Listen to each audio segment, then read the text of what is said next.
Tax cuts is the headline. Jim Chalmers and Anthony Albanese are offering Australians tax cuts, all of them $17 billion over 3 years. But it adds up to just $5 to $10 a week for Australians. After tax, it's worth a cup of coffee or two a week, unless you have Moccona. Anthony Albanese and Jim Chalmers have dared Peter Dutton to blink on tax cuts, and they've blinked first. They've taken the coalition's potential ground and given those on higher incomes $536 out of the $4,500 a year they lost when Labor rejigged the stage 3 tax cuts last year. And every Australian gets a tax cut from July 1, 2026. This will happen over 2 stages. Here's how they will affect Australians. Staggered over those 2 years into permanent existence, it's up to $536 per year in the hand. When Anthony Albanese and Jim Chalmers rejigged those stage 3 tax cuts, those on incomes of more than $200,000 received a $4,500 tax cut when they were promised at the election $9,000. So they get $536 of that extra $4 or $5 grand, I guess. It amounts to a $10 a week tax cut at the top end, but if you earn $30,000 a year, you get a $236 a year tax cut, or just $5 a week.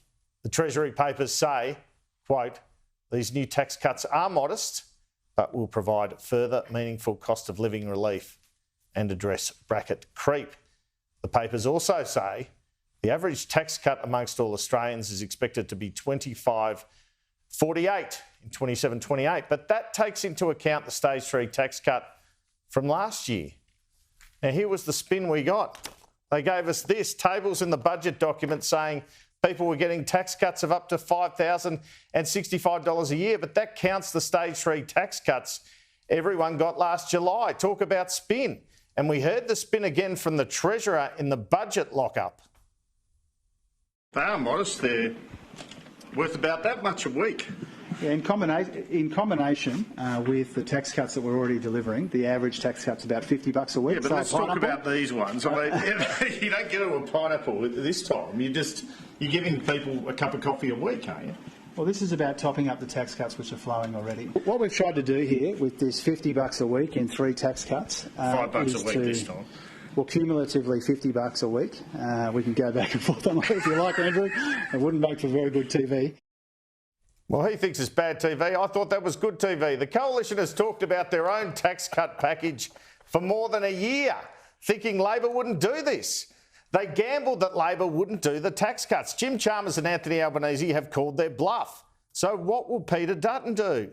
We'll have Angus Taylor on with Kieran in a moment. We'll probably find out. That's as important in the context of this election race as this budget.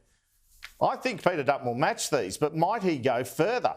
I reckon he will. But is he wedged now? Because if he goes further with tax cuts, Labor can say, we're giving something in the way of tax cuts.